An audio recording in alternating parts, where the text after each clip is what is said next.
মদন মিত্র তিনি ঋতব্রত তৃণমূলে যোগদান করে অভিষেক বন্দ্যোপাধ্যায়কে আক্রমণ করেছিলেন, ফের একবার আক্রমণ করলেন মদন মিত্র। আমাকে ধমকে চমকে লাভ নেই, ডায়মন্ড হারবার নিয়ে কাউকে চমকালেও আমাকে চমকে লাভ নেই। অভিষেক বন্দ্যোপাধ্যায় ক্রিমিনাল, খুনি, পয়সা দিয়ে সুপারি দিয়ে মার্ডার করেন। ফেসবুকে এই অভিযোগই করেছেন মদন মিত্র। কি বলেছেন তিনি দেখুন। আরেকটা কথা অভিষেককে বলি, আমাকে চমকে ধমকে লাভ নেই। তুই ডায়মন্ড হারবার দিয়ে যাকে চমকাতে পারিস, আমাকে চমকাস না। মমতা ব্যানার্জি, অভিষেক ব্যানার্জিকে আমি বলি যে আপনারা বলছেন যা বলুন, আপনাদের চমকানিতে সিপিএম চমকাবে, বিজেপি চমকাবে, মদন মিত্র চমকাবে না। অভিষেক, আপনি তো ক্রিমিনাল, আপনি তো মার্ডারার, আপনি তো পয়সা দিয়ে মার্ডার করেন, আপনি তো সুপারি দিয়ে মার্ডার করেন। You are having a criminal instinct. মানে রবীন্দ্রনাথ বাবু, এ তো মদন মিত্র মারাত্মক অভিযোগ করেছেন। তো মারাত্মক, মানে পাবলিকলি একটা ঘনিষ্ঠ বৃত্তে থাকা মানুষ বলছে। দেখুন, এতদিন জানতাম চুরি, গরু পাচার, কয়লা পাচার ইত্যাদি নানা ধরনের পাচারের সঙ্গে যুক্ত, তারপরে জানলাম সই জালিয়াতির সঙ্গে যুক্ত, চাকরি চুরির সঙ্গে যুক্ত। এখন বলছেন মার্ডার, মানে উনি মার্ডার করেন, যে একটা সুপারি কিলারের কথা বলছেন, মানে বেসিক্যালি তিনি লোককে মার্ডার করিয়ে দেন।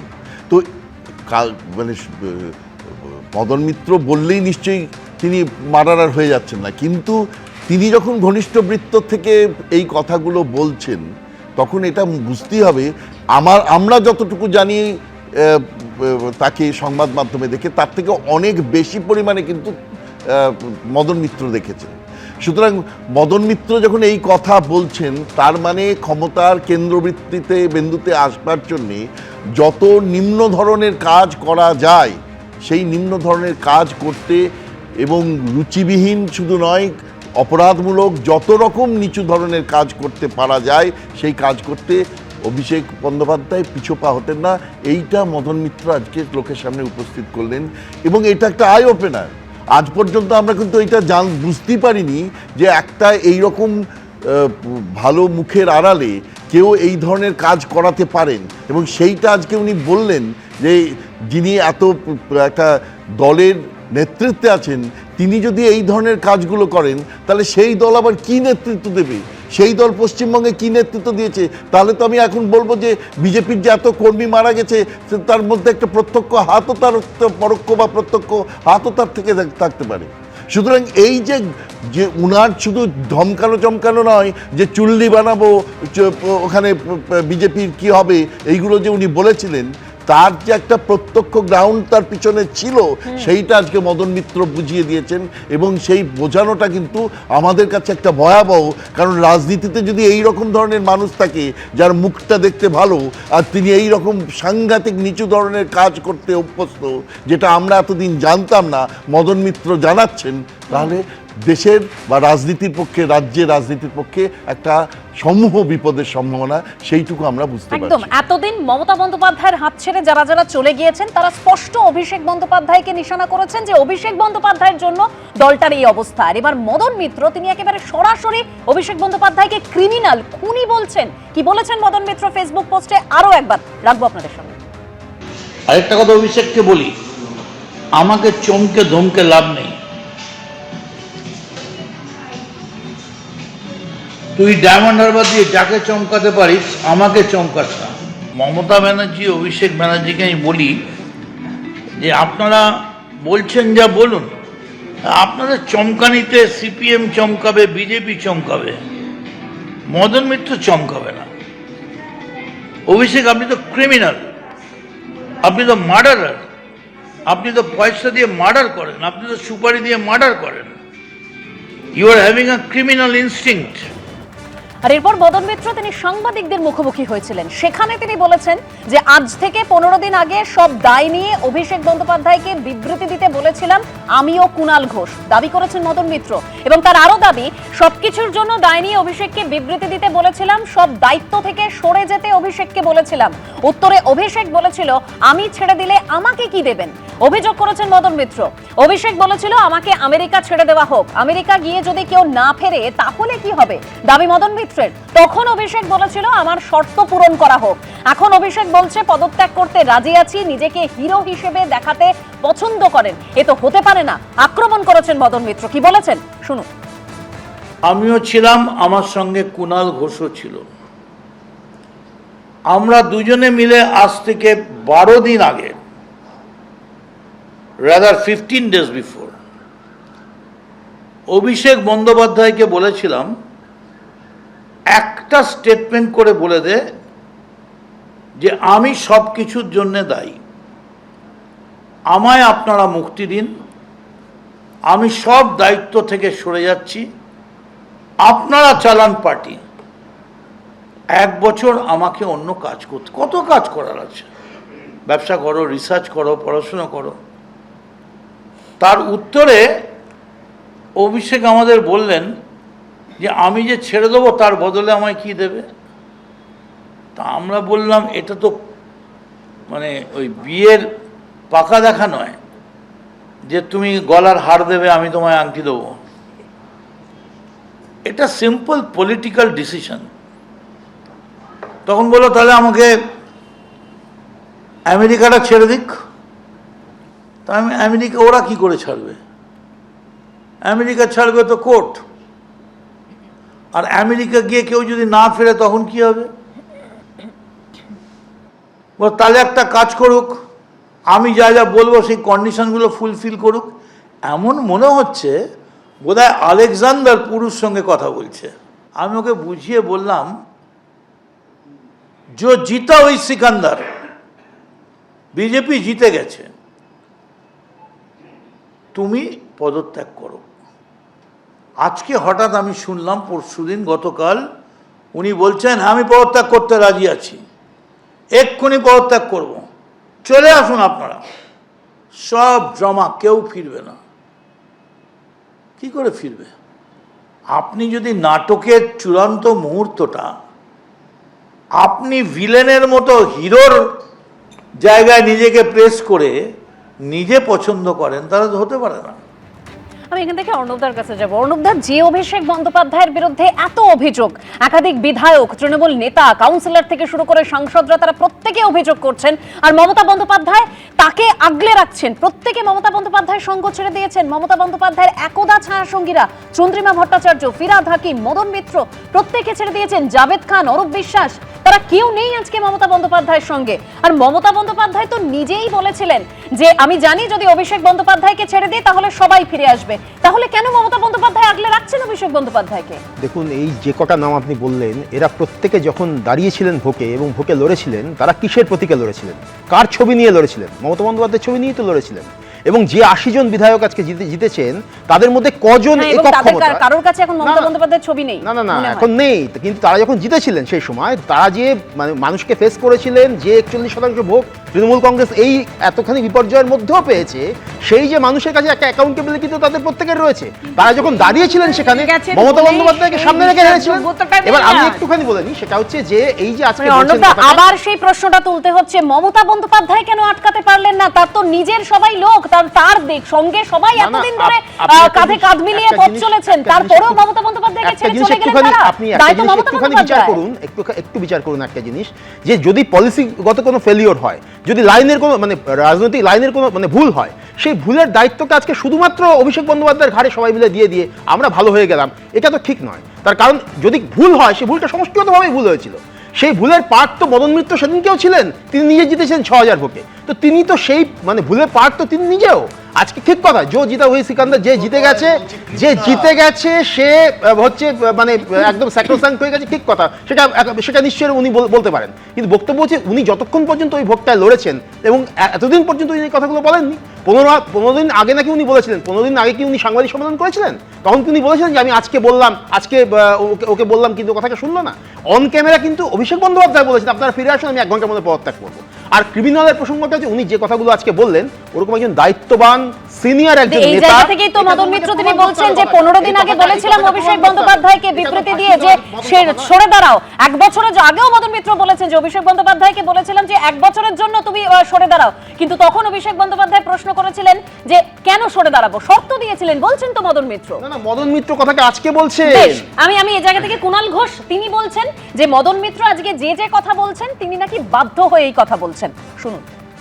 মদন মিত্র তিনি কদিন আগে পর্যন্ত তিনি মমতা বন্দ্যোপাধ্যায়ের নেতৃত্বে ছিলেন, তিনি এই চাটন শিবিরকে কি বলে গালাগালি করেছেন সবাই দেখেছেন। এখন একটি ইডির চিঠি, তার স্ত্রীকে তলব করে ইডির চিঠি গেল, তার পুত্রদের ইডির চিঠি গেল, আর তারপর থেকে তার শিবির অবস্থান এবং ভাষা সেগুলো সমস্ত পাল্টে গেল।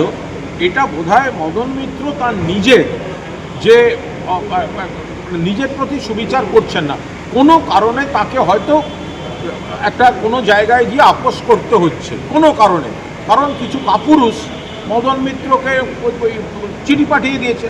আমি এখানে ইডি অফিসাররা প্রচুর দক্ষ, আমি ইডি অফিসারদের কোনো দোষ দেব না, কিন্তু গোটা বিষয়টার পলিটিক্যালি পরিচালিত হচ্ছে। তো ফলে মিসেসের কাছে চিঠি গেল, ছেলেদের ডাকা হলো, আর সঙ্গে সঙ্গে মদনদা স্ট্যান্ড পাল্টে একেবারে অতি বিপ্লবী হয়ে উঠলেন, এটা মানুষ বুঝতে পারে।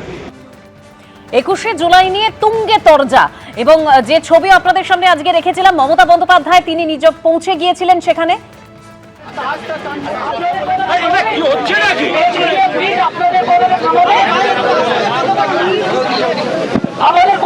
21শে জুলাই নিয়ে তৎপরতা একেবারে তুঙ্গে, একদিকে কালীঘাট তৃণমূল, অন্যদিকে ঋতব্রত তৃণমূল। পারমিশন থাকা সত্ত্বেও আমাদের এই স্টেজ ডেকোরেশন করবার জন্য অনেক দেরি করিয়ে দেওয়া হয়েছে। তা সত্ত্বেও গতকাল লোডশেডিংও করে দেওয়া হয়েছিল। এই প্রচন্ড বর্ষা, রাস্তায় জল জমে আছে, তার মধ্যে কিন্তু আমাদের করতে হচ্ছে কষ্ট করে। আদালতের রায় আমাদের দিয়েছে, তাই পারমিশনটা পাচ্ছি। আমরা আস্তে আস্তে দেখলাম অনেক পলিটিক্যাল পার্টির মিটিং বিভিন্ন মোড়ে মোড়ে হচ্ছে, তাদের পারমিশন দেওয়া যায়, শুধুমাত্র মমতা ব্যানার্জিকে পারমিশন দেওয়া যায় না।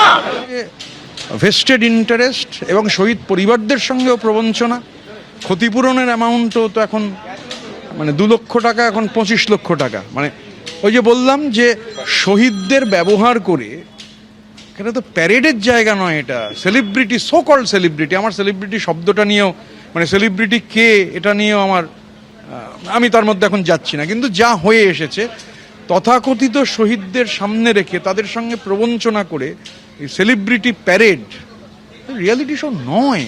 পলিটিক্যালি শহীদ দিবস পালন পলিটিক্যালি করতে হবে।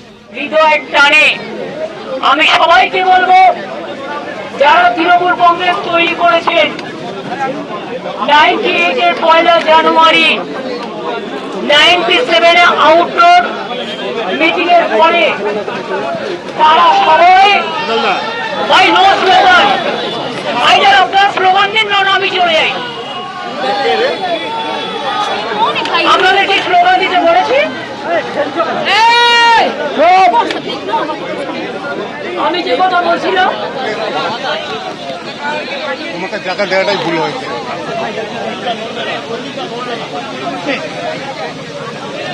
পুলিশ কথায় কথায় এত ব্যারিকেড করছে যে এরা মাথা ঠান্ডা করে কাজটা পর্যন্ত ঠিক মতো করতে পারছে না। তা সত্ত্বেও আমি তাদের ধন্যবাদ জানাচ্ছি যে তারা করছেন।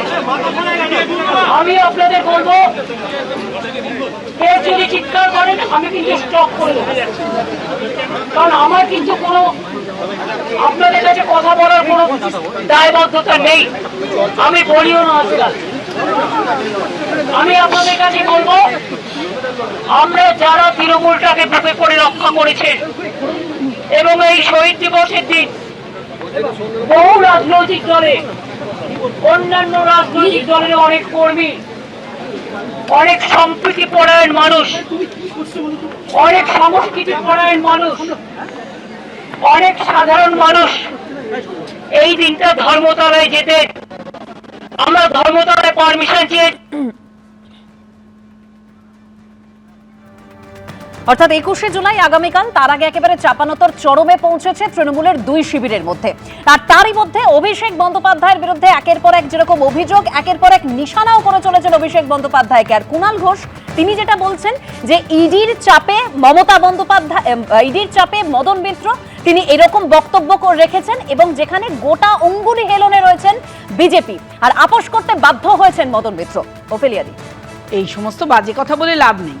15 বছর ধরে সত্যিই তো সংসার করেছিলেন, তখন তো গলার জোরে বলতে পারতেন, বলেননি, কিন্তু এখন বলছেন। কিন্তু কুণাল ঘোষ তো একবারের জন্য অস্বীকার করলেন না যে মদন মিত্রের সঙ্গে আমি মিটিংয়ে ছিলাম না অভিষেকের সঙ্গে, যখন তাকে এত সুন্দর মতাদর্শ শিখিয়ে বলা হচ্ছিল 1 বছর বাইরে থাকো, 15 দিন আগে বলা হয়েছে তুমি এখন বাইরে যাও। এরপরে মদন মিত্রের কিন্তু কথা অত্যন্ত গুরুত্বপূর্ণ কটা বিষয় উঠে এসছে। ডায়মন্ড হারবার দিয়ে ভয় দেখাবেন না মমতা বন্দ্যোপাধ্যায় এবং অভিষেক, দুজনেই তার মানে ভয় দেখাতো।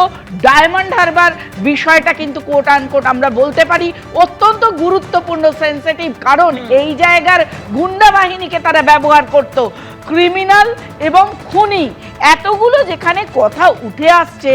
কুণাল ঘোষ যে এত কথার সঙ্গে জড়িত, তার মানে আমার তো মনে হচ্ছে কদিন পরে উনিও হাত ছাড়বেন বলে তার প্রেক্ষাপটটা অস্বীকার করেননি।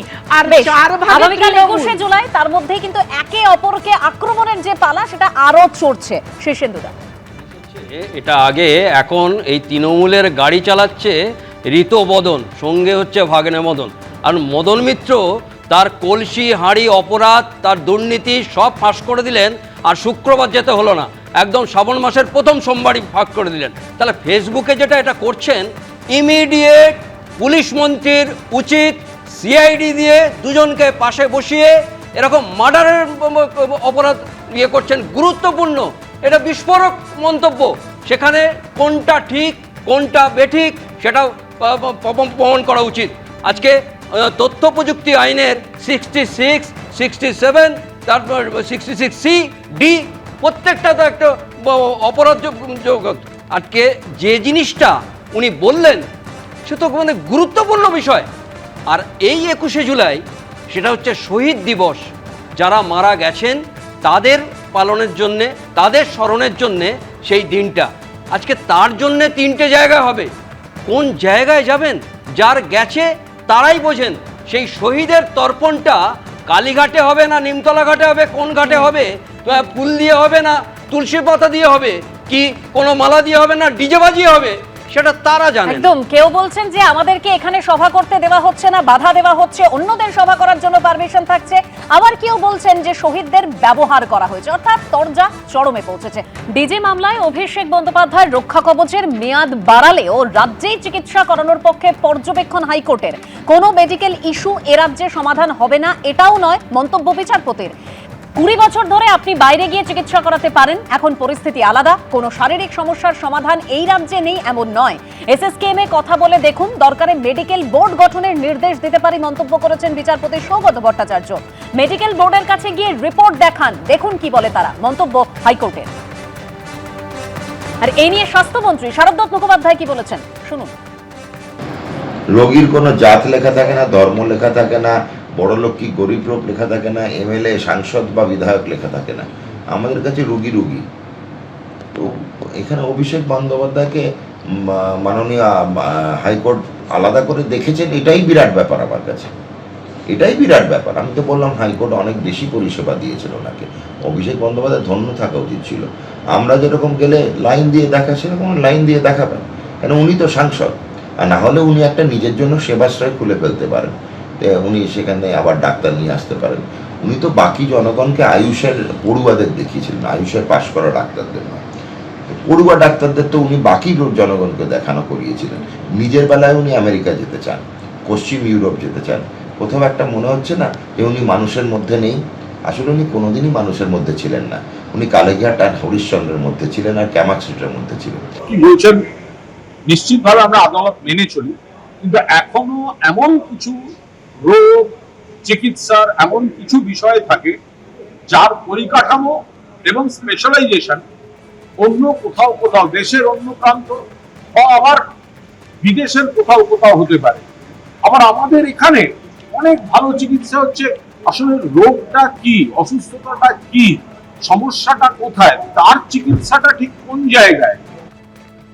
আজকে ছকভাঙা ৬টার অনুষ্ঠান এখানেই শেষ করছি। তবে এই রাজনৈতিক চাপানোতরের মধ্যে আগামীকাল ২১শে জুলাই, আর তার আগে ২১শে জুলাইয়ের রিপোর্ট আনলেন প্রকাশ্যে মুখ্যমন্ত্রী শুভেন্দু অধিকারী। এই তথ্য নিয়ে ফিরে আসছি ৭টায় বাংলায়, ঠিক বিরতির পর। সঙ্গে থাকবেন।